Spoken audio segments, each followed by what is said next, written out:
Breaking news చూస్తున్నాం. జనగామ జిల్లాలో విషాదం చోటు చేసుకుంది. బచ్చన్నపేట మండలం చిన్న రామచర్ల గ్రామంలో హృదయ విదారక ఘటన వెలుగులోకి వచ్చింది.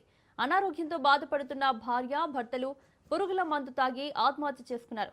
బచ్చన్నపేట గ్రామానికి చెందిన రామరెడ్డి, లక్ష్మి గత కొంతకాలంగా అనారోగ్య సమస్యలతో ఇబ్బందులు ఎదుర్కొంటున్నారు. దీంతో తీవ్ర మనోవేదనకు గురయ్యారు. ఇద్దరూ కలిసి పురుగుల మందు తాగి ఆత్మహత్యకు పాల్పడ్డారు. సమాచారం అందుకున్న బచ్చన్నపేట ఎస్ఐ హమీద్ సంఘటనా స్థలానికి చేరుకుని వివరాలు సేకరించారు. మృతదేహాలను పోస్ట్ మార్టం నిమిత్తం ఆసుపత్రికి తరలించి కేసు నమోదు చేసి దర్యాప్తు చేస్తున్నట్లు తెలిపారు. ఈ ఘటనతో గ్రామంలో తీవ్ర విషాద ఛాయలు అలుముకున్నాయి. జనగామ జిల్లాలో విషాదం చోటు చేసుకుంది. బచ్చన్నపేట మండలం చిన్న రామచర్ల గ్రామంలో హృదయ విదారక ఘటన వెలుగులోకి వచ్చింది. అనారోగ్యంతో బాధపడుతున్న భార్య భర్తలు పురుగుల మందు తాగి ఆత్మహత్య చేసుకున్నారు. బచ్చన్నపేట గ్రామానికి చెందిన రామరెడ్డి, లక్ష్మి గత కొంతకాలంగా అనారోగ్య సమస్యలతో ఇబ్బందులు ఎదుర్కొంటున్నారు.